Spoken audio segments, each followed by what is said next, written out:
Still, the big news remains,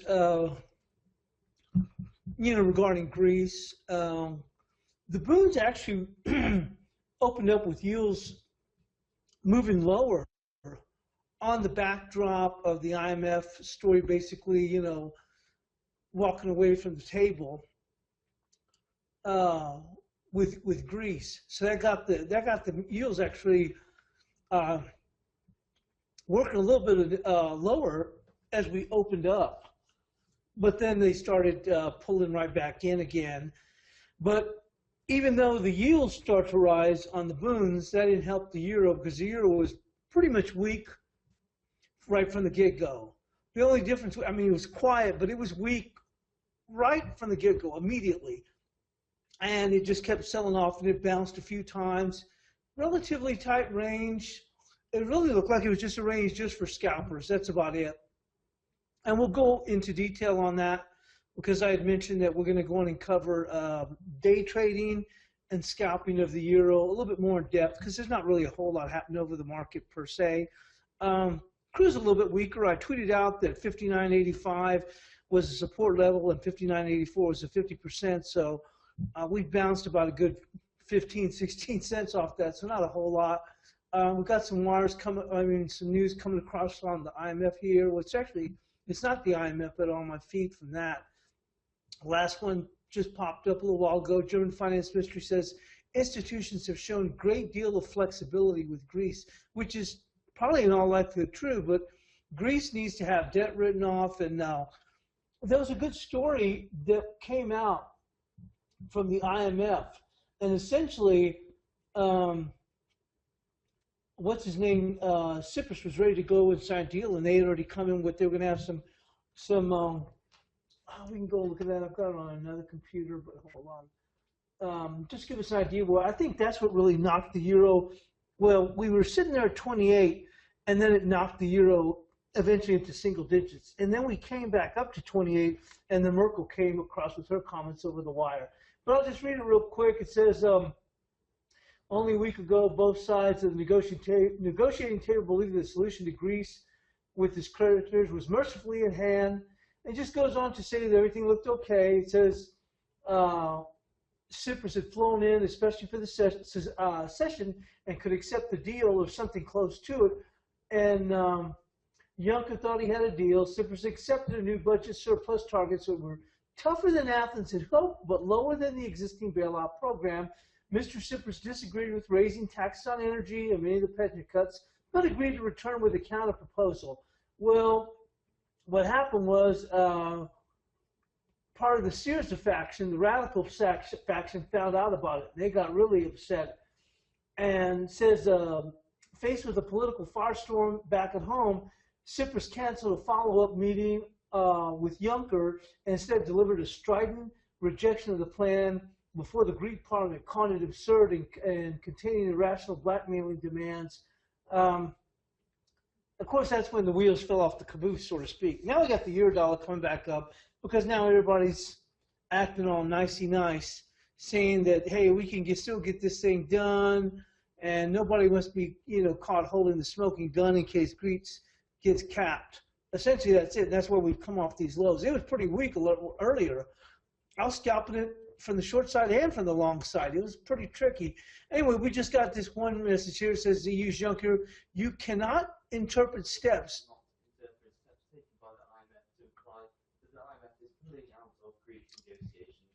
Well, Juncker says you cannot interpret steps taken by the IMF to imply that the IMF is pulling out of Greek negotiations.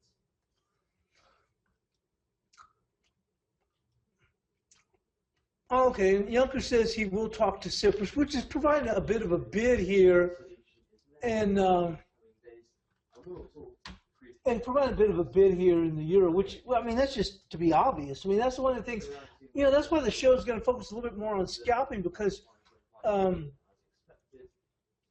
as opposed to these overall moves, but we're going to jump into the euro real quickly. And hang on, give it a second here. The previous 2 spot 9. So it's bit covered for the 3-month or average yield for the 3-month rather. That comes in at 4.6 2.63, which is higher than previous. They did cover 2.258, which is probably the previous 3.34. Yeah, turn down the squawk a little bit. I like to keep it on. I used to turn off, but then something big happens and I end up missing it. So I like to usually keep that on now. So let's go on and get into the euro dollar on a 2-hour chart. And I mentioned, I tweeted out that we'd be covering the day trading. And the reason is before the Merkel comments came out. It was really quiet, and I was trying to show people how you can still make some money if you want to scalp it. Of course, then the Merkel comments came out, and man, the wheels fell off the caboose. So we'll get into that. So we'll look at all the 3 different charts and focus a little bit more detail into scalping the euro dollar. So let's go on and session, although in recent trades, the return has been a bit of a spike high, just breaking back above that $60 a barrel level. So we've rallied in crude about 40 cents off of that support I was pushing on. Hadn't done too much with crude lately, and I saw that there and thought I'd go and share it out. But here we are, and let's go and take a look at this euro dollar on a 2-hour chart. I really don't want it that big, so hang on.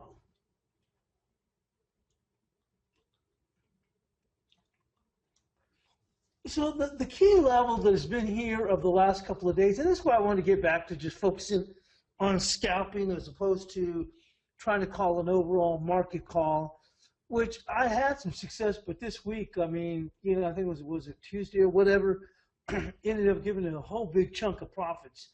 And I just want to get back to what I was doing before. I mean, things come and go, you know, things move in cycles, blah, blah, blah. And I was thinking, you know, why am I going to give myself a hard time? Well, I just stick to my forte, which is scalping. And generally on Fridays, I don't like to do too much as far as trading. And I thought, what the heck? Just go in and trade it, just scalp it. And but let's go on and back up and let us figure out where we were, because I said that we're going to try and figure out, show how the different chart time frames interrelate, at least for me when I'm scalping. You can see here, you know, the way I do the charts and have the levels and the different zones. But you can see here the thickness of this one indicates that it's of more significance. And you can see here in the 1272 here. And so eventually when we got past this area and we sold off down here at 1179, we rallied back up. We ran into trouble right here at 1272. And that's a major level. And the thing is, you've had a lot of people that have been bullish and right here on the euro. And still they were coming back in saying, we're going to go in and see 115. And frankly, it looked like we were heading there.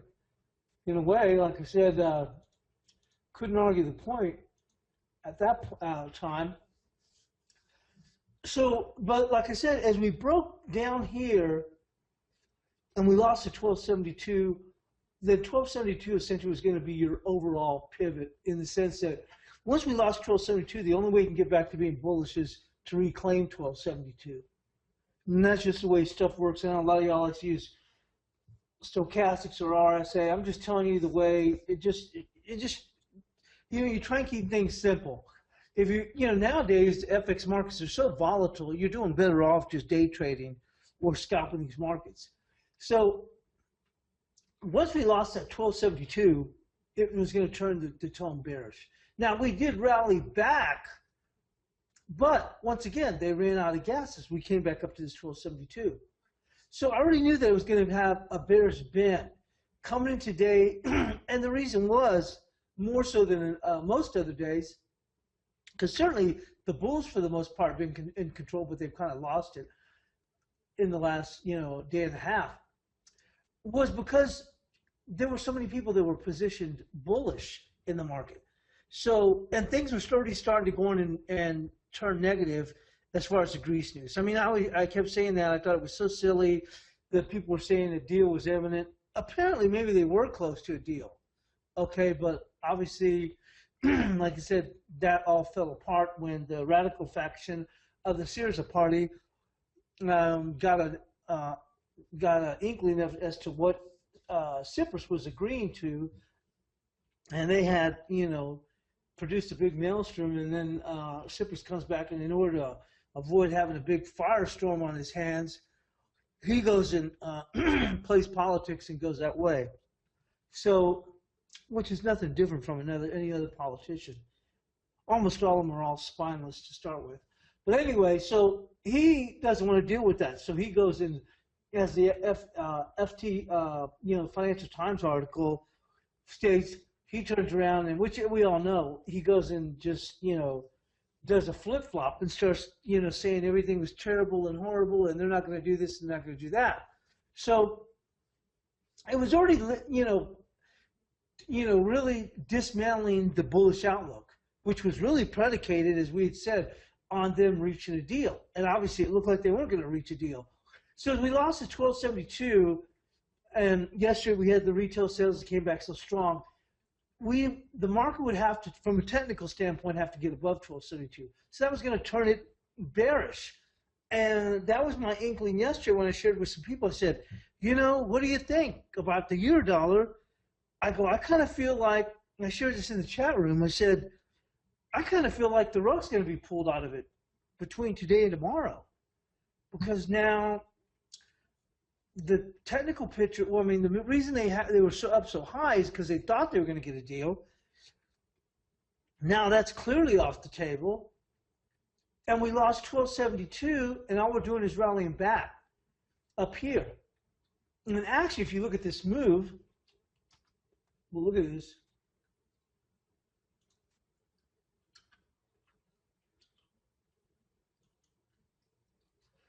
We got past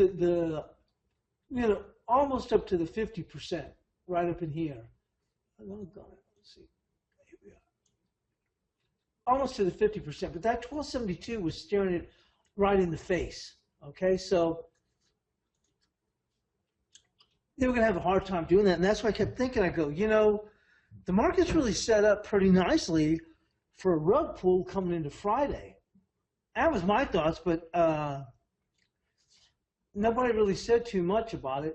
I guess, like I said, sometimes that's the way it is. The path least trodden is the one that is usually the best. That's the way I saw it. I just, like I said, I always like to trade from a narrative, and I saw that developing. So, but we're going to get back into this, and we'll look at the different levels and so forth, okay? So let's go and move in here to the 30-minute, get back to the thrust of the show, which was the day trade and scalping. So I had already come in with that idea that I thought it was going to be negative, or that there was a good chance that we were going to be with a very negative sentiment to start the day, which is essentially what had happened. And even though the market had gone up to this price, we're looking up in here. Let's pull up the 30-minute. The rally back up here, 1275, was actually the 60% of this 1182 to 1332, which was this most recent high right there. Just pulling off the most recent range. You can pull up, generally when you're looking at fibs, you're going to look at key turning points, okay? But when you're day trading, you want to look at them of the most recent high or low of the most recent range. Well, it sounds like the most recent of the most recent. And see here, now we got the euro dollar already back up over 12. So when we're, take a look at that. So here when we went to the most high and the most low, didn't quite make the 50%. But when you looked at the sell-off we had here and the recent return high, which was 32, and then the low fallen retail sales, then 1275 was a 61% right in here, which just happened in the Asian session right before the, actually it happened right before the, no, right in here. It's right before we came into the European session. Because I was looking at it right in here, and I thought, you know what, that 60% is right there. And it almost made it right up here to 1267. So when I came in, I thought, that's that's a little bit odd that they're still holding it up. They're still holding it up pretty well over here. But I still feel like they're, I didn't feel, I'll be honest with you, I didn't feel as confident that they were going to, it certainly didn't look that way, but I felt that they're still going to work lower. I had a guy ask me, I think it was yesterday, and he said, what do you think is going to happen? And I said, actually, I was talking about the Asian session. I thought, well, I think we'll be in the 1220s. We'll make it in there. And I thought we could even dip into the teens because they were trading super quiet. But anyway, that being said, obviously we worked lower and we came down here. And the key level was this 12. We had 1237 and 1221. Obviously, we had a whole bunch of fireworks with Merkel speaking. So let's go and move in here into the 5-minute to get an idea of what I was looking at. Now, I just set up these levels as we came into today's session. All I did was draw, just like I do everything else. I draw the trends with the key, with as many touches. Okay, so as the market started fading earlier, when the like I said, we were trading here, and this was right early into the European session. I mean, practically almost before it even started. We fell off pretty hard, but we came into the, and you can see right here, this is the 1220, right? So let's go and jump back and forth here.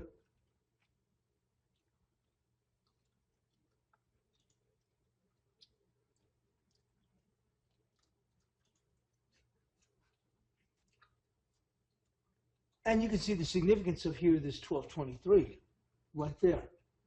So I already had that marked off. So let's go back in here into the 5-minute.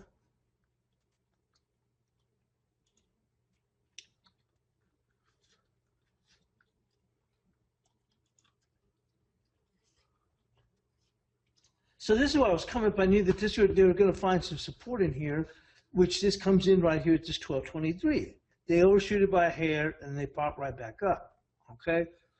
They come back pretty strong, too, because if you look at it, they almost make it up here to 1250. Well, up here, it's actually 1247. And when you do a quick fib on this, I like to have a second 5-minute chart so that the fibs don't get in the way. I got this one. There we go. So look, you can see here that when they rallied, actually right, and was it right here? Let me see. There we go, right up in here. There we go. We had almost made it right back up here at the 61%, coming up off of this. Actually, it was right in here. We made it up to 1247. And you have to be careful with these because, like I said, we were trading in such a tight range that it was actually hitting the fibs nicely and backing off. But obviously, we've got a super big wide range today. So right now, if you're looking at where we stand here, we're going to look at the most recent high-low. Should probably be right on off this 1227. That's going to be the most.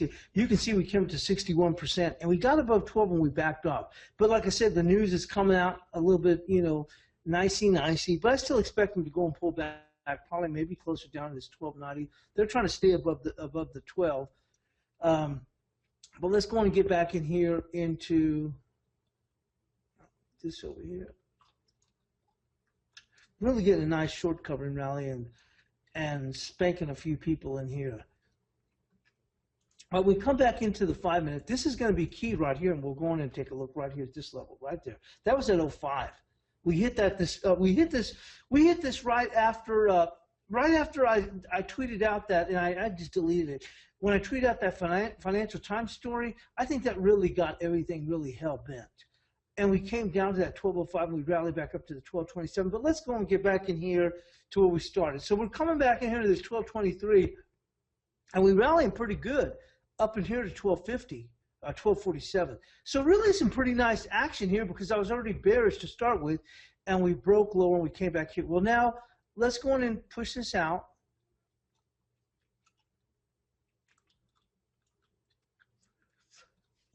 Let's go and move this.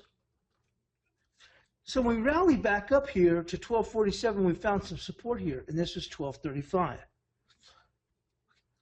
We dipped a little bit lower below this, but we got back above the 1235. And the market's sitting there, and we break once again below it, and the market's trying to bump its head above it, but we can't. So we come down here and we put a nice little hammer. Overall, the market's trading not too, fairly quiet. It's the ranges are still very tight. We come down here, and you can see that we basically set, even though it's a 5 minute, you'd have to look at almost like a triple bottom right here on the 5 minute, because you're only scalping. Because then once you get past the range, you're going to extend beyond the next range. So I knew I had 1235, so they made a run up here to 1235. They got above it and came down here. And I actually had got short right up in here, right up against this level, into this bar. And they came back in, and I just grabbed a few little pips, and thankfully I was out the door. But we came back and we tested here, and I thought, this 35 is really key. If they get back below it, they're really going to fall apart. But if not, we'll see what happens. So as they built themselves up here, I said, you know what? It looks like they want to go back up here. I go, I don't feel comfortable playing it from the long side. I'll take a short, but let's see if they can take out this high. And you can see this level right in here, and they caught this high here. So all they do is they step above this high to gun a few stomps,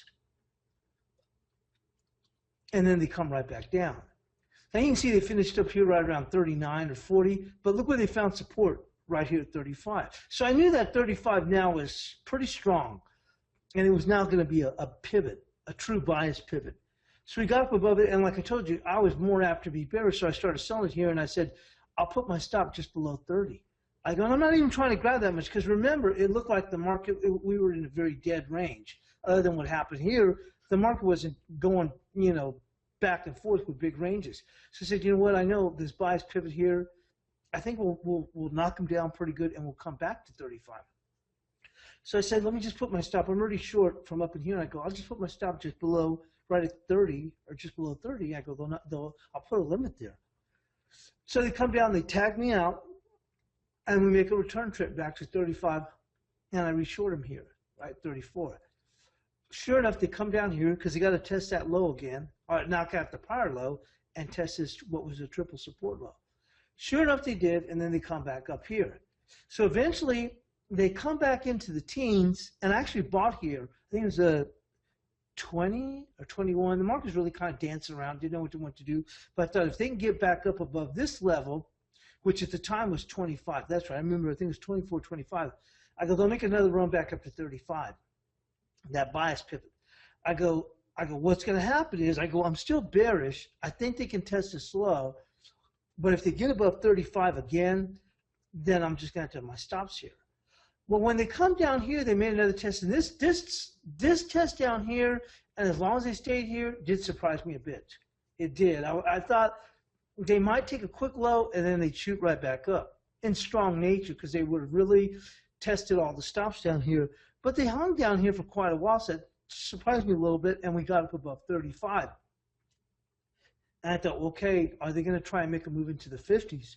Well, we come back here to test this area right in here, this 47, and you see we get a hanging man on the 5 minute. Now, don't forget, I'm still bearish. I still have a hard time thinking that, things are going to be all good. And I said, I still think when we go back here, let's go back to that screen.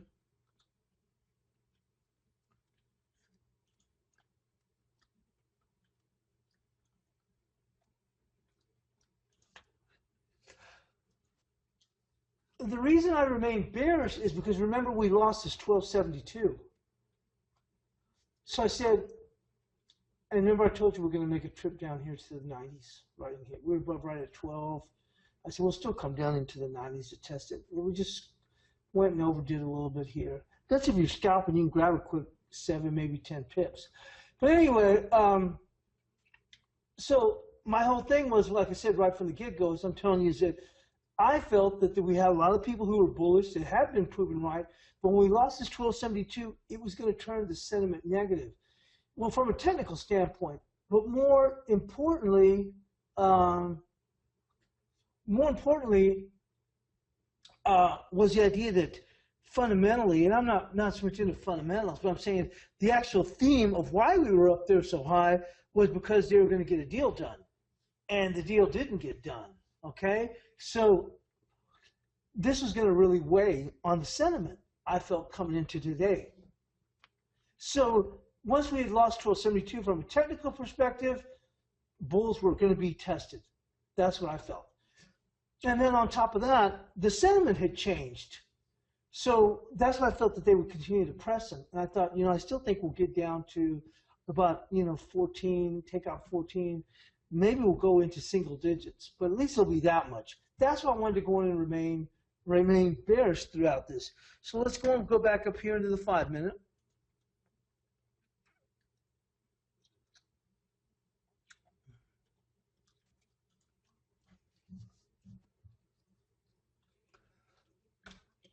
So I got up here, we get this hanging man. And I still wasn't sure because I'm thinking maybe they're going to blow doors and go up here, and I'll be happy to get it short around 57. But I think, and so we get this, you can see the market, it's already looked like it's running out of gas, but maybe they're going to try and squeeze them a little bit, whatever. But they didn't. We quickly came back down in here, and I said, okay. They stopped before they got to the 35. I thought, okay, we're going to be bearish. There's no way I don't see they can run back up here again. So I'm happy to go in and take a short. If I got short again, I guess it was around 40 or 39. I really don't remember at the time. But sure enough, I played this run down here as we got past the 35, what I call it now the bias pivot. And we dipped down here. I made this run. And I shared this chart, 5-minute chart. I was saying it was a return to the scene of the crime, which we did. We went back up to 35. And that was a great short. I got short again here at 34. And we go and step back in here. Now, the market looked like it was doing a whole bunch of nothing. We got down here, and we got up to like about 28, 27. And I was even going to say, wow, time to take a break because nothing happened. But then right after that guy tweeted out that story from the Financial Times, it really gave some meat as to, it looked like it was crazy what Cyprus did, but it gave some meat to the story as to what really happened, what evolved to generate that craziness where all of a sudden it looks like a deal's going done, and then all of a sudden he goes back and he's saying, oh, it's crazy, the deal is, you see now we're down here. See, we were up here at 1202, and I said we'd make a run just below 90 here. So, and that's what I'm saying is, when you're scalping, people ask me how much you go for. Well, everybody has their own thing of what they look at. And I think maybe you have to do different pairs. I love the way your dollar trades because the volatility is good and the liquidity is excellent. So where some people might day trade for 40 pips or 65 pips or whatever, and they might consider a scalp maybe 27 pips or whatever, I'm happy because the liquidity is so deep in the euro dollar, I'm happy to go for 7 to 10 pips. I am. That's what I'm saying. Right in here, this return back here to 12, right in here, they're always going to take out a full number and gun a little bit of stops. And that's the same. We're probably going to run right in here to the 90s. Like just below 90, which is where we're at right now. It may not sound like much. What I'm saying is, that the market is excessively overdone compared to where we were. I mean, we rallied 50 pips. So if you can lop off a short right here at 12 or 1201 right in here and take this down to 90, boom, you've already covered, and that's 10 pips. Depending on how much size you do or the way the market's trading, if you do that multiple times, maybe not 10 pips every time. One of the trades I told you, I got short, what was it, at 34, and I ended up covering, on the way up, I ended up covering, what was it, 28 or something. It doesn't sound like much, but it all adds up after a while. Now, see, now we're into the 85s. You see what I'm saying? The markets just get overdone. So anyway, let's go back to where we were. So that Financial Times story comes out, basically gives some meat to the story as to why Cyprus goes off the reservation with that, crazy nut speech over there. Well, the reason was he was getting a lot of heat from the radical faction of Syriza.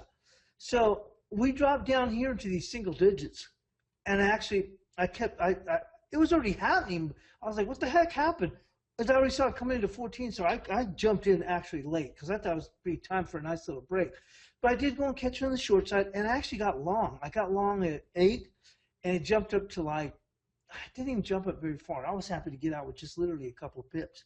But I'd already marked this off earlier, which is support down here, which was 5. That came in at 5. And that's exactly where the market went down.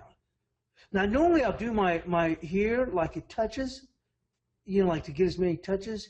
But when you see a reaction like we did after the retail sales report, then you actually have to look to what the extremes were because it's a fast market. So you want to mark them off to the extremes, not so much by the touches. When it's quieter in here, I want to mark them off by as many touches as I can get. So it looks like it's going through silver bars.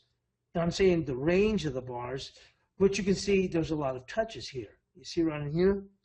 When you see a wild, fast market, then you want to do it across the extremes. These extremes, like when the market came back right after these extremes, and you can see where the market went down. It stopped at 05 and rallied back. So here we are, and we're going to go and take a look at this. And I like to have separately my fib levels right in here. So we're going to come back here to where the market stopped at 05. And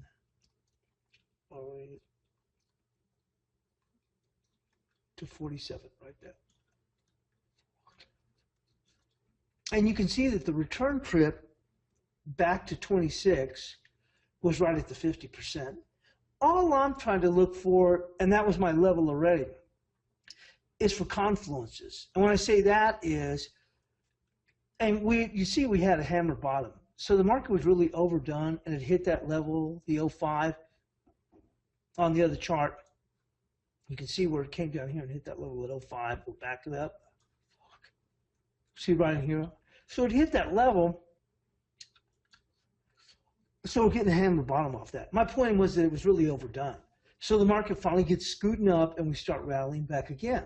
Basically just short covering. The market had gotten really overdone and it was trying to hold its own. And so once we got past the teens, we really had to push them lower to test them. And they traded for a little while in here. Doesn't seem like it, but they did. So we had a little bit of a hammer bottom and we start working higher. So I already had on this return trip right here, 25 is my level. You can see right here, it was just above this 23 right in here. It's probably actually, it's really like 24. But you can see here how many times that the market was touching in here. We'll open this up a little bit. You see here, here, here. And then the market's kind of going back and forth. It gets above it, and we scoot them up here towards the pivot. We get below it, and we start testing lows, and it's just kind of like didn't know what to do with it. And the same thing on the way down. It ends up being resistance. The market does get above it, but it slides back its resistance here. So this just happened to confluence with the 50% right in here. Then what happened is the market's trading here and everything's all hunky-dory. It's like the market's going back to being dead again. And then Merkel comes over the wires and she's saying that a strong euro isn't good. She says that it really hurts. It doesn't hurt, but it puts more pressure on Spain and Ireland in their ability to go on and come back. So here's the deal. That's not that big of a thing, what she was saying, but the market was already on the weak side. It already had trouble. We got some, people covering here, and even then it was a hard-fought battle here. So the market was right, and it just slides. I mean, big time. So let's go back to the 2-hour.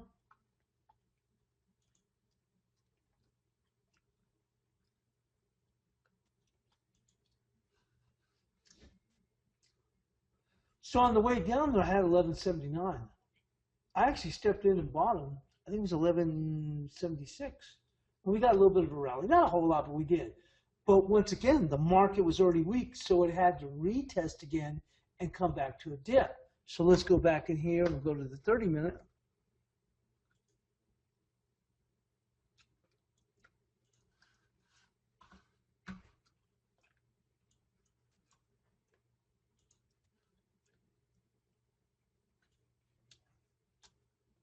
Is she here right this 1173?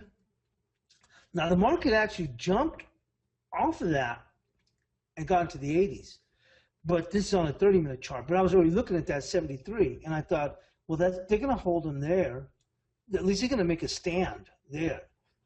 And they did initially, but of course then the market had to test. And then I was looking here at 1157, and I bought them at 57. And they rallied up a little bit, not a whole lot. I bought them again when they dipped down. Actually, when they went down here into the lower 50s, I added again. I think it was, I don't know if it was 53 or 54. But I was a little bit underwater here. And when we came back up to 60, I jumped out of that because I wanted to minimize our risk. I go, if the wheels fall off the caboose, we're going to go to 1137, which is 1136, which is on my 2-hour chart. I've got 34 here.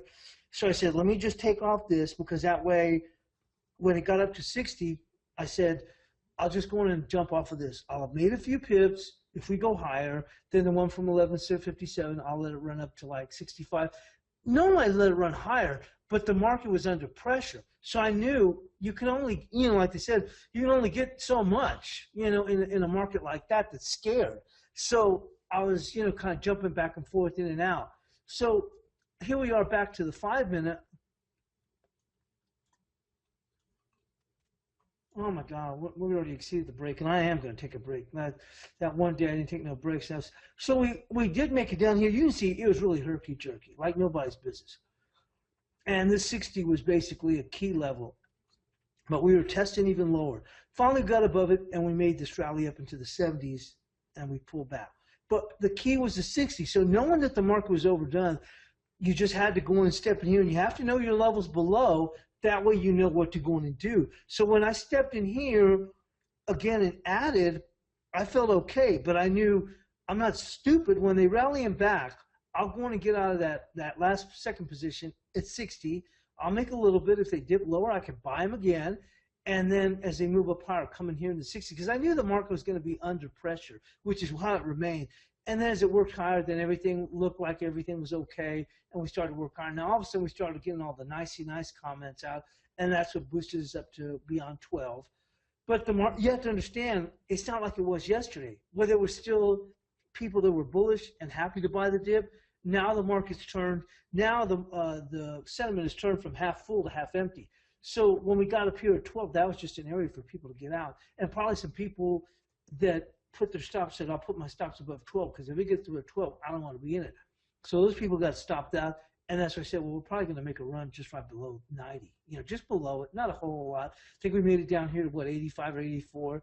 So you have a chance to just scalp out, because here's the deal, the way I look at it. So if I sell them right up here at, at this 12, and they work higher, I think that they'll take them up to 10 or 11 here. And what I do is, okay, fine.